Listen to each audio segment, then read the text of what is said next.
Alright, YouTube.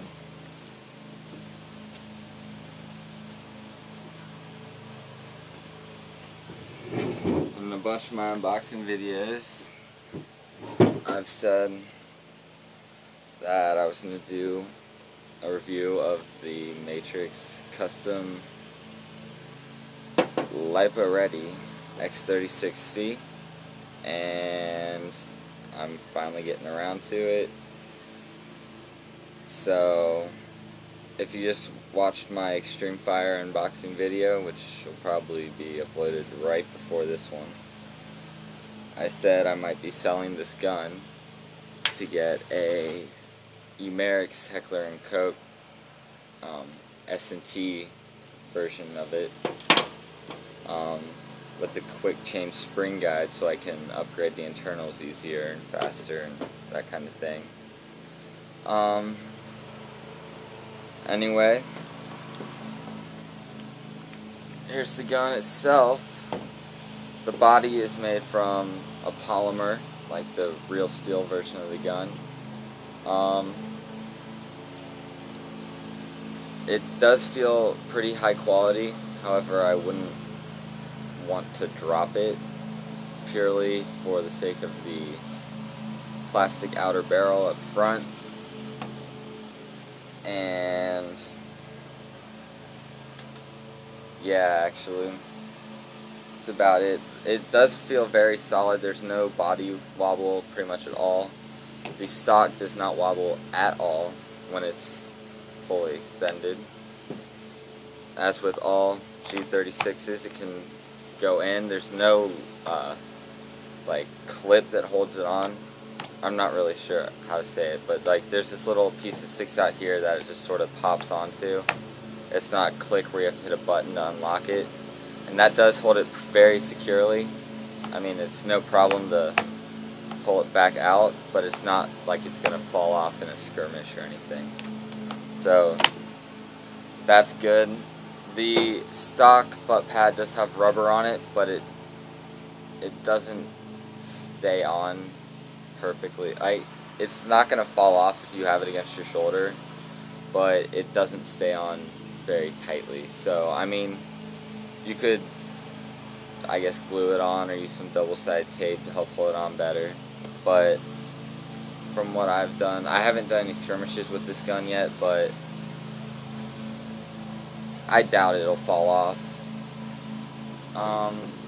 The gun itself, when you purchase it, come with just a gun. There's no red dot or green dot sight. There's no foregrip. There's no light here, and this side rail is not here. It only comes with the bottom 4-inch rail. Yeah, but it does have holes on both sides, so you can add additional rails. It also comes with an orange flash hider and a black steel flash hider. The orange one is glued on extremely well, and considering the outer barrel is plastic, so are the threads. The threads are 14mm counterclockwise, but they're plastic, and the Loctite they use on there, it like embeds itself into the plastic, so it's incredibly difficult to get off. If you guys watched my how to remove the flash hider video, you'll see that I fucked up the threads pretty badly. However, I still managed to screw on the black one that came with it. However, it does not tighten all the way. It'll just keep turning. It'll stay about the same pressure, but it'll continuously turn. So it did screw on, but it won't tighten all the way. It's not going to fall off. It's not going anywhere. But like, I can still turn it. It's not going to go anywhere unless you drop the gun onto it. It's securely attached.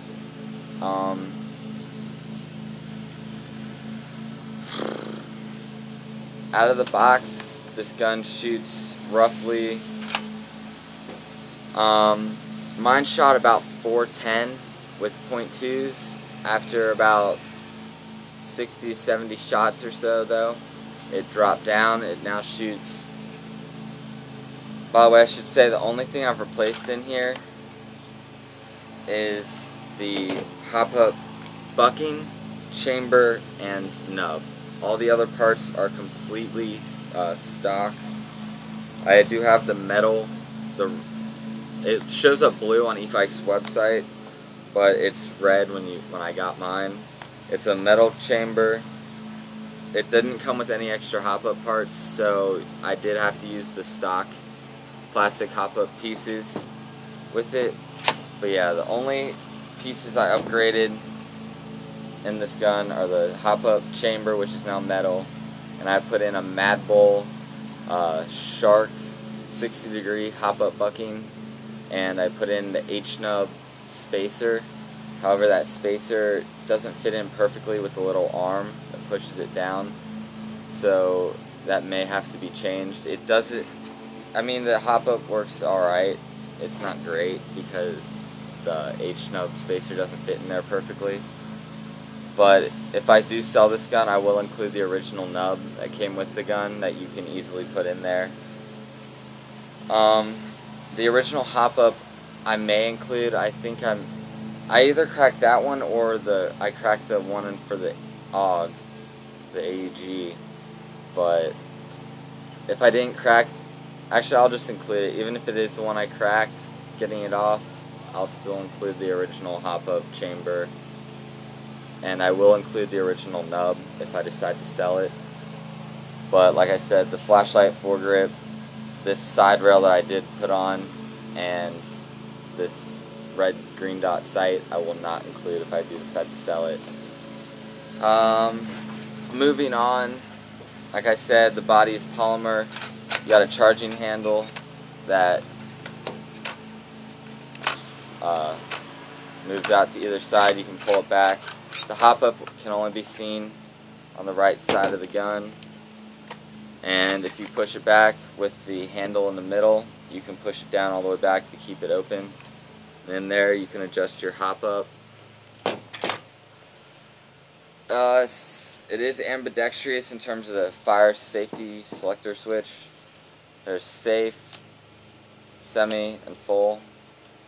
Now, it's not super high quality, the feel for it, but it isn't going to switch. It's not going to change between safe, semi, or full unless you tell it to. It's not just going to fall out of place.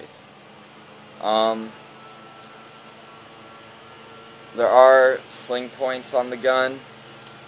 There's one right here. There's one back here on the stock. Now they are plastic, but they're not plastic, they're the polymer plastic, so they're high enough quality, I'd trust them. I'd really trust this one. I'm not sure about the one on the stock because I wouldn't want to break it. There's two front sling mounts on either side. Those are also plastic and held on with a single screw, so they don't feel as high quality as the polymer on the gun. I don't know. I think I'd still probably trust it as long as I held a good firm grip on the gun. There's a pin.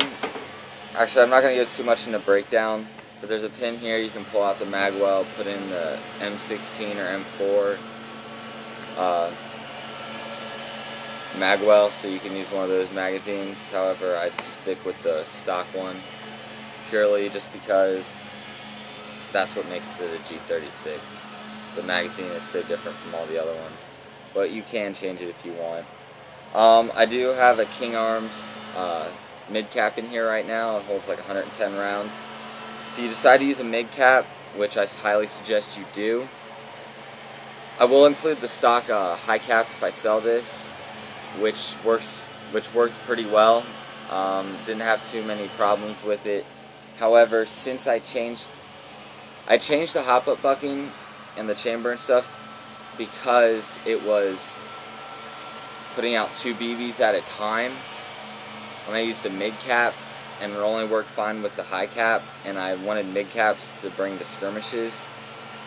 But so I changed those, and now it really only fires correctly Like, it'll misfire with the high cap now, and it only fires a BB every time with a mid cap. So I will include the high cap, but the mid cap is what I would recommend because it fires every time. It still fires 2 BBs every once in a while. I don't know why. I really don't know why. I changed the hop-up bucking, the chamber. I haven't changed any parts of the gearbox or the motor. Those are all stock. So, yeah, I haven't changed the nozzle or anything. I guess that could be it. I doubt it's it, but recommend a mid cap if I do sell this and you purchase it.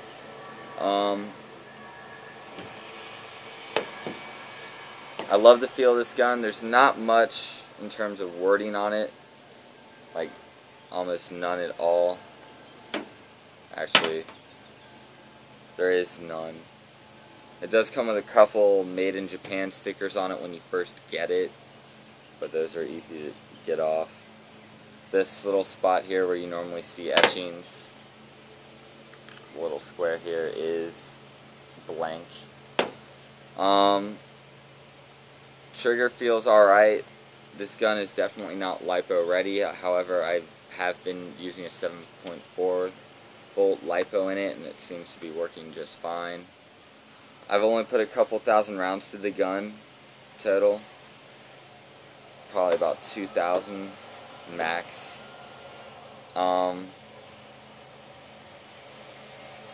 There are visible seams on the top and bottom of the stock and along the gun itself. What's metal? The top rail is plastic, I believe. Yeah, the top rail is plastic, but it's high quality. It's not going anywhere. It's held on with some nice big screws. The iron sights, there's got a front one. Not sure if you can see it. It's got a front one and it's got a rear one, which is fully adjustable for wind.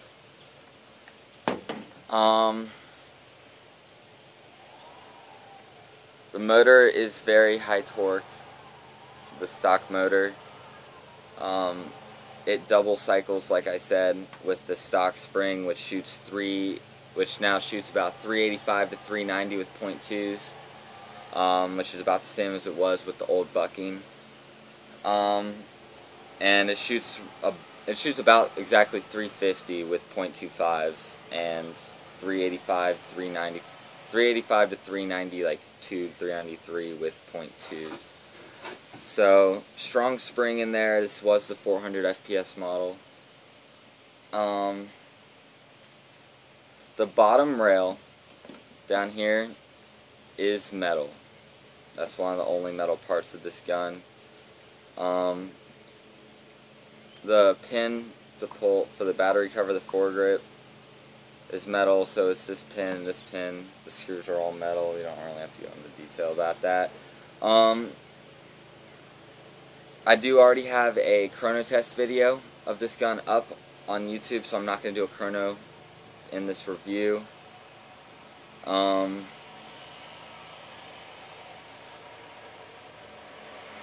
haven't really checked the rounds per second or anything because my chronograph is the Evike cheap one, and it doesn't do, well, it does do rounds per second, but it doesn't do it accurately.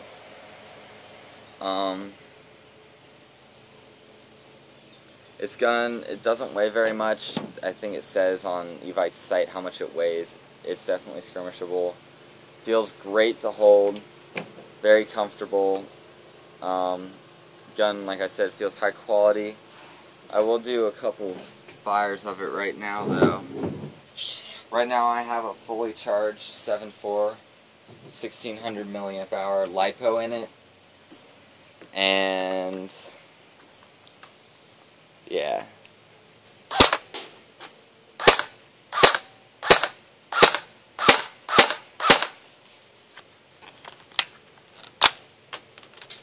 Wow, I'm already out. These king arms mid caps that I got for it, they do fit pretty snug in there. The stock high cap wobbles a little bit, but it doesn't affect feeding problems. But like I said, it doesn't fire BB every time with it. I don't know why, but I put in the different bucking and that's what changed it. The different bucking I only put in there because it was shooting out 2 BBs almost every time with the mid cap, which I was primarily going to use with this gun before I just came up with the thought I was going to sell it. It does shoot pretty straight.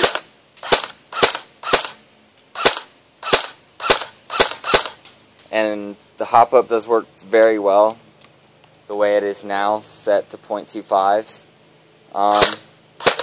They're shooting pretty straight, slight curve off to the left, but it could be due to a little bit of wind that we have out right now. Since I am using my Galaxy S3 though, I'm not sure how well, I can't zoom in that much, and if I do it loses quality, so I'm not sure if you can actually see these. I don't think you can, but it does have great range, probably at least 150 feet since it's got a tightbore built into it. I measured it with some calipers at 6.03, which I'm hoping it is. It could be 605, but I'm pretty sure it's a 603. It shoots very accurately, especially for the barrel length. It only double cycled once since I started shooting it this time, but I'm going to get a full auto now.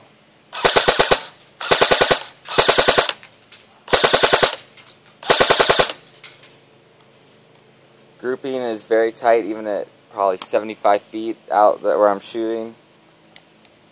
Easy to hit a man-sized target that far. Hop-up does work very well, but like I said, it has an H&M spacer. It doesn't fit perfectly in there. So, it's almost off, if not off right now, and it works perfectly with .25s, which is what I would recommend with this gun if you do not change the spring. But like I said, I will include the original nub, so you can use lesser weight BBs if you want to, or want to make it less powerful. But that was with a 7.4 Lipo.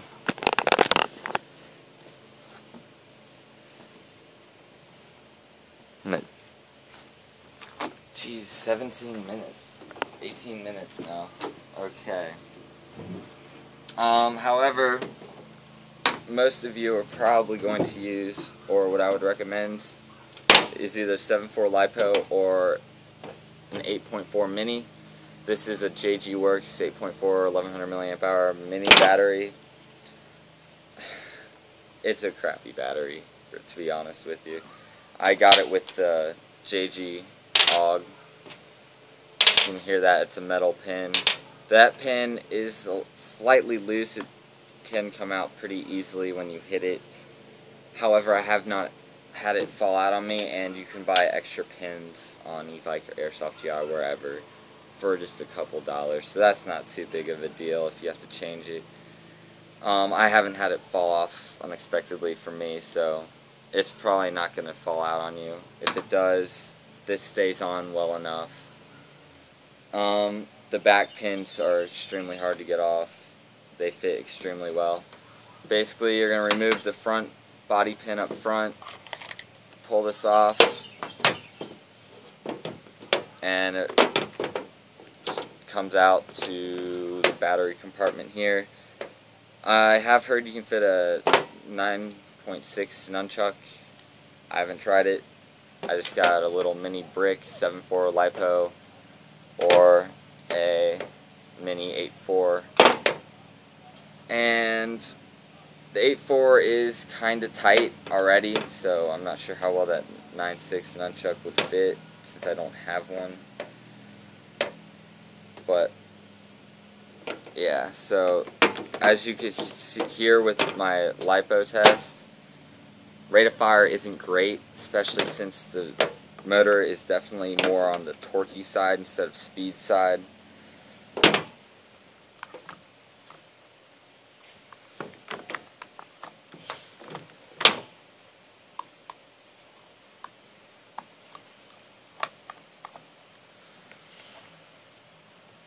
as with all G36s, the battery cover isn't the easiest to get on, but you do get the hang of it after a while.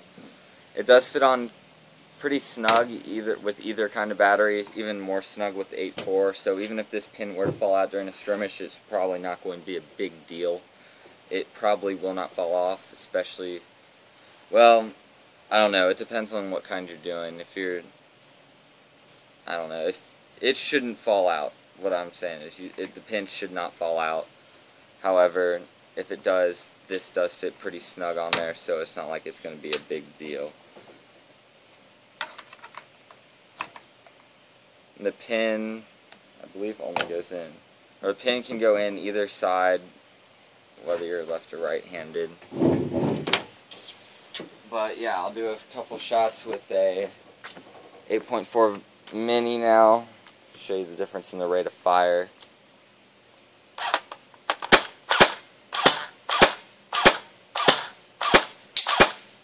There it is. It's shooting 2 BBs again. I don't know why. It does it with some of the, it doesn't do it on full auto. It only does it on semi-auto, or however you want to say it. And it doesn't do it nearly as much with the 7.4 LiPo as it does with the 8.4, yeah, 8.4, they're different chemistries. Sorry, 8.4 mini, but it could just be the magazine too, because it didn't do it with the other magazine as much, but I think it's the battery too.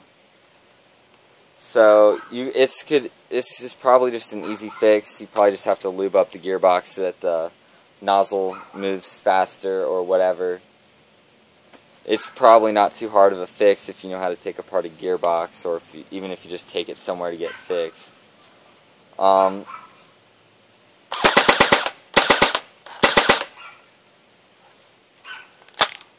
Actually, this mid-cap's out too. It usually only double fires, or it shoots 2 BBs at once, when the mid-cap runs low too, for whatever reason. But if you could hear that, that's it with that was with the 8.4 mini. Definitely this gun's not LiPo ready, so do not use an 11.1 LiPo in there, but I would say it's probably fine to use a 7.4.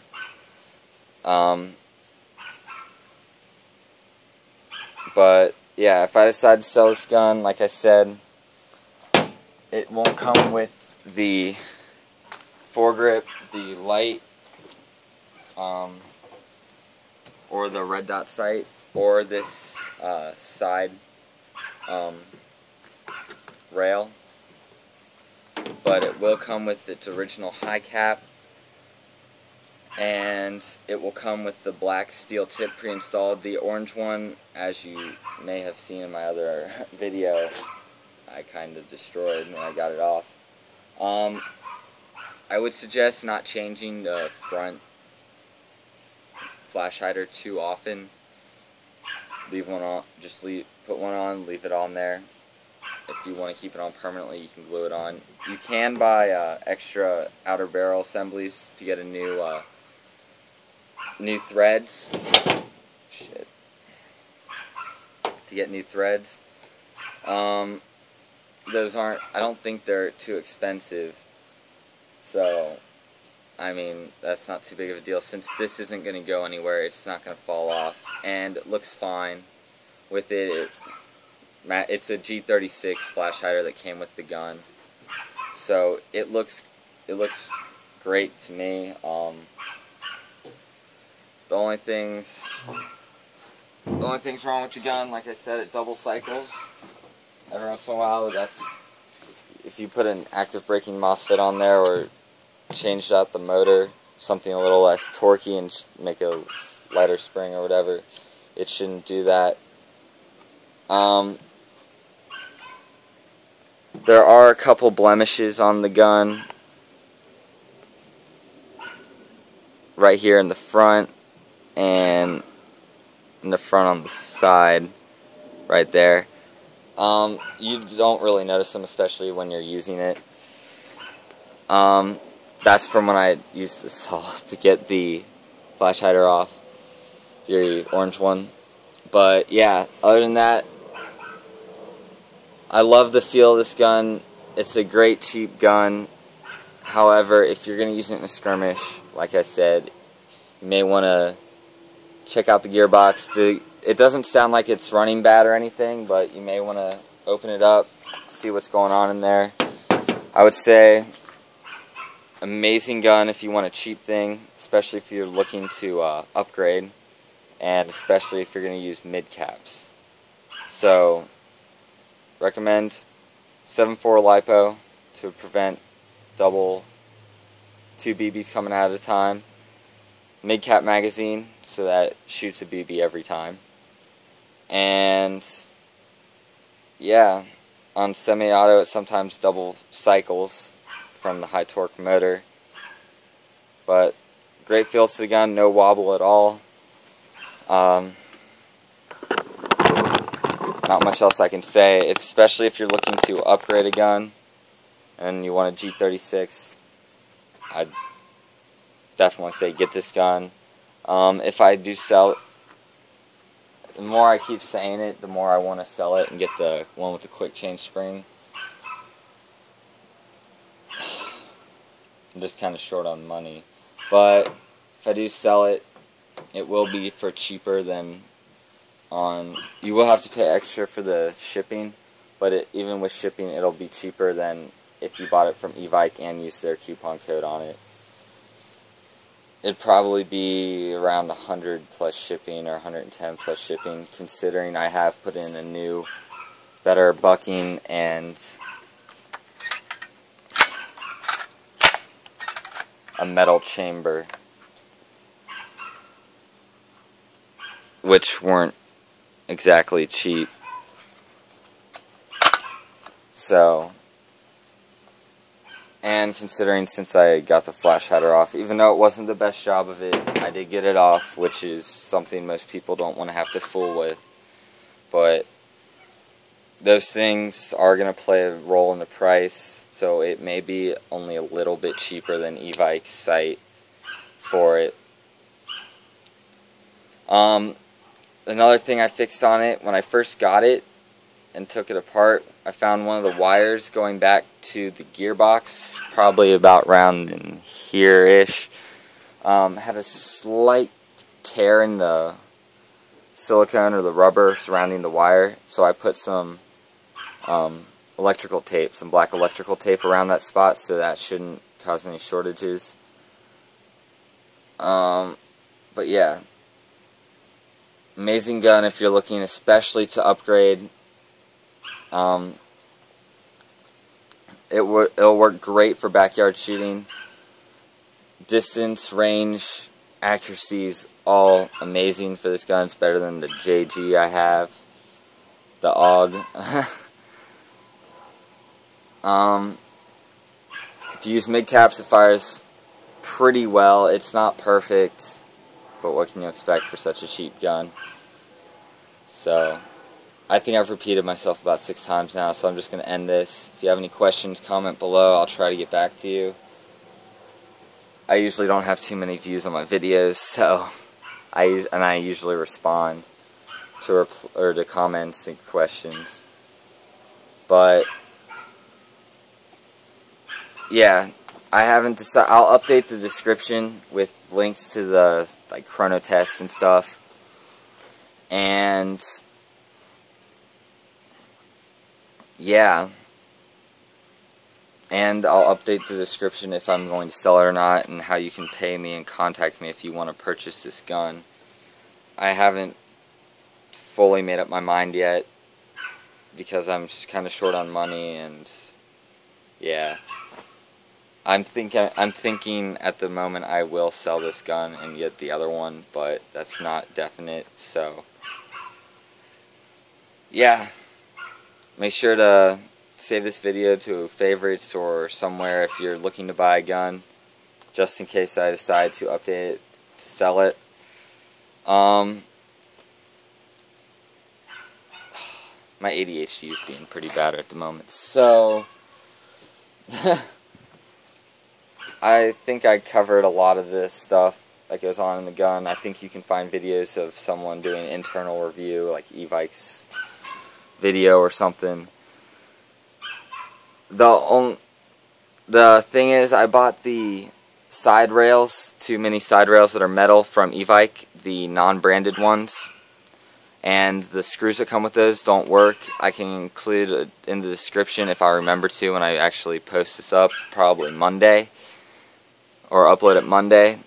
I'll try to include what the actual screws size is, so you know what to purchase if you buy those cheap metal rails that aren't branded. I'm running out of space on my memory card, so I need to go. I think I've covered everything, but yeah. Thanks for watching. If you have any questions, comment below. I'll try to respond to you. And yeah, thanks for watching again.